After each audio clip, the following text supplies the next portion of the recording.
Jadi kita dapat ilmu baru nih ya. Ada sedekah mentok, ada orang sudah mentok baru sedekah gitu ya. Ya, jadi saya berikan rumusan Qur'annya. Sebetulnya itu standar. Yang paling standar di dalam ujian Allah kepada manusia supaya ada nilai rasa dalam diri kita bahwa kita itu punya Allah. Itu poin tertingginya. Nah, biasanya pada titik-titik tertentu oleh Allah itu dihilangkan semua potensi-potensi dari makhluk sehingga kita bisa merasakan kenikmatan langsung untuk berinteraksi dan mendapatkan anugerah dari Allah. Itu titik tertingginya. Sambil contoh begini. Nabi Zakaria itu yang paling viral di Al-Quran, salah satunya divonis oleh manusia tidak akan mungkin punya keturunan. Secara klinis mustahil karena istrinya divonis monofus dan mandul. Secara medis semua sudah angkat tangan. Tapi apa yang dilakukan? Nanti ini akan melahirkan rumus di Quran surah kelima Al-Maidah ayat 35. Nanti jadi rumus standar dari apa yang dialami oleh beliau ini. Di titik itu beliau menangkap isyarat bahwa ketika manusia sudah mengatakan tidak mungkin, itu tanda awal dari Allah supaya kita langsung memohon kepadanya karena Allah ingin memberi tanpa perantara siapapun. Maka dilakukanlah kemudian sholat. Sholat itu dalam bahasa Arab terjemahan kitanya artinya sesuatu yang tersambung, terkoneksi.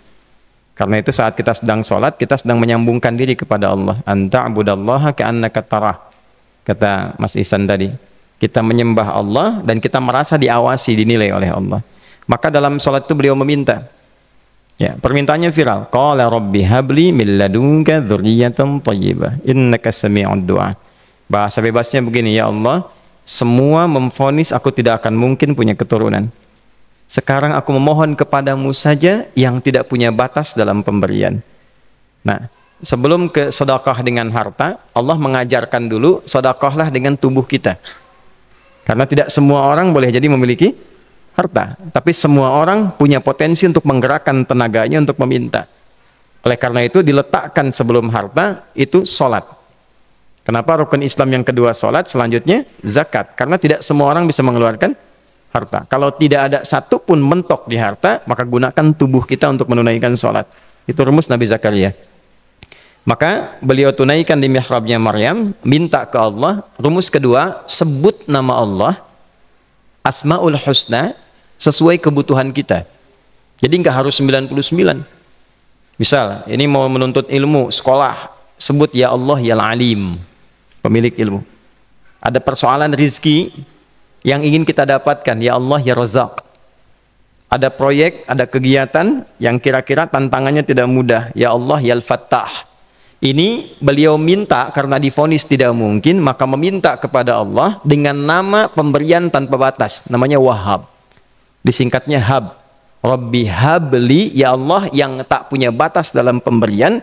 Mereka memvonis aku punya batasan, maka mohon anugerahkan darimu saja. Jika padamu belum sempat juga terkabul, maka mohon tunjukkan kepadaku dengan cara apa lagi aku mesti meminta. Maka dalam situasi mentok itulah kemudian turun langsung jawaban. Fanadathul malaikatu wa huwa qa'imun yusalli fil mihrab annallaha yubashshiruka bi Yahya. Tolong garis bawah ini.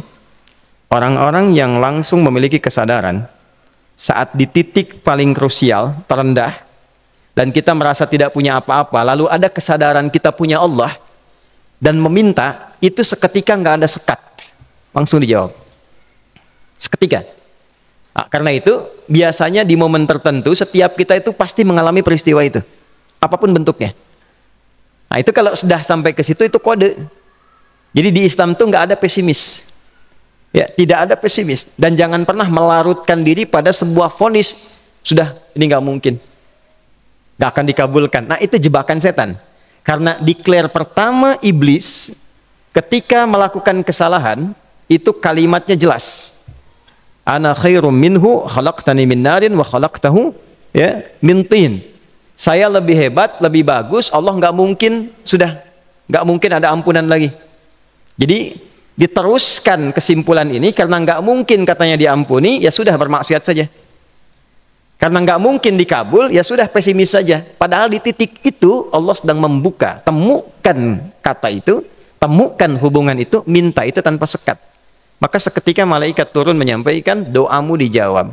Itu sedang berdiri, baru selesai doa, belum selesai sholat, belum salam. Turun malaikat mengatakan, Allah kasih kabar, kamu akan punya anak, langsung namanya dari Allah Yahya. Jadi Yahya itu pemberian Allah. Ya, pemberian Allah. Yahya artinya hidup. Yang mustahil menurut manusia, lahir seorang bayi dari rahim perempuan yang divonis menopause dan mandul, kata Allah jadi dan hidup. Nah, rumus itu nanti terus dialami oleh para nabi, puncaknya di era Nabi Muhammad SAW, nanti melahirkan panduan di Quran surah 5 ayat 35. Ya ayyuhalladzina amanu ittaqullaha wabtaghu ilaihil wasilah. Perhatikan kalimatnya dengan detail ya. Hei semua orang yang masih merasa punya iman. Tuh iman kita disentuh. Jadi kalau mengalami persoalan di titik nadir, terendah, itu yang disoal oleh Allah imannya dulu. Kamu masih punya iman nggak? Orang beriman nggak mungkin pesimis. Orang beriman nggak akan putus asa. Orang beriman nggak akan bunuh diri. Imannya ditanya dulu. Katanya kau beriman, iman kamu di mana? Kalau masih punya iman, kata Allah, ini ujian dari saya supaya kamu nyebut saya. Katanya ingin mendekat, kata Allah kan? Ittaqullah. Nah ini rumusnya. Wabtaghu ilaihil wasilah. Kalau engkau pengen cepat dapat solusi, maka aku berikan perangkat untuk cepat mengabulkan doamu itu. Perangkat itulah disebut dengan takwa. Nah, takwa itu ada urutan 240 kali disebutkan dalam Al-Quran, dibagi pada 3 segmen. Segmen ibadah ritual, segmen ibadah sosial, satu lagi segmen rumah tangga. Ya, karena itu tinggal cari aja di ibadah ritual, misalnya sholat. Bangun tahajud malam, minta sama Allah, dekatkan diri kita. Salah satu kasusnya Nabi Zakaria. Ya, itu poin yang pertama. Yang kedua nanti ada maliyah sosial, itu yang tadi dipraktekkan, sedekah dengan harta.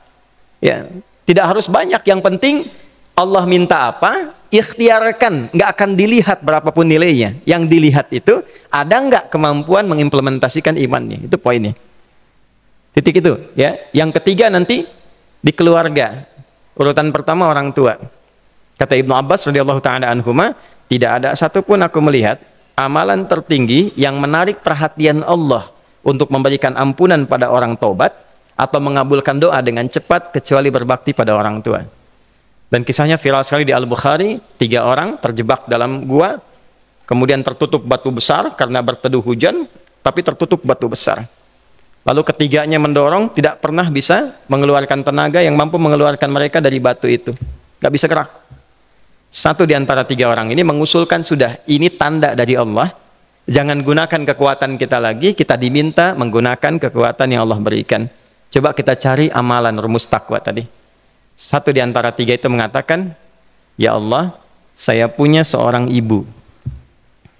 Setiap kali saya berangkat kerja, saya akan selalu siapkan hidangan untuk ibu, khusus untuk susu sebelum tidur, itu saya yang minumkan langsung kepada beliau. Itu berlanjut selama hidup saya seperti yang kau ketahui.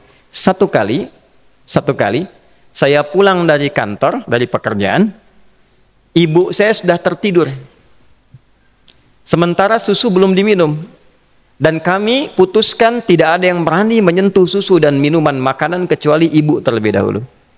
Maka saya putuskan memegang nampan susu di samping ibu yang tertidur dan menunggu beliau bangun. Tiba beliau bangun tengah malam, saya berikan susunya tanpa saya katakan saya telah menunggu cukup lama untuk memberikan susu itu. Ibunya nggak dibangunkan, dibiarkan istirahat dengan nyaman. Begitu bangun, diberikan susu tanpa komen sedikit pun. Nggak bilang, mas betulnya udah lama tadi nungguin deh. Langsung diberikan. Seketika ibu senang istirahat dan lalu mengatakan pria ini, ya Allah, jika engkau ridha dengan amalku ini, maka mohon bebaskan kami dari kungkungan batu ini. Lalu ketiganya berikhtiar mendorong, yang tadinya tidak punya kekuatan, seketika batu itu menggelinding dan membebaskan 3 orang itu. Nah itu persegi dalil yang sebetulnya jadi pedoman hidup. Dalil itu kan pedoman bahasa Arabnya. Pedoman berkehidupan. Kita di Islam itu lengkap. Jadi kalau kita mengalami kasus itu dimanapun, ya, baik di kedudukan, di usaha, di pengetahuan, sudah mau ngapalin mentok, gitu ya, itu ujian.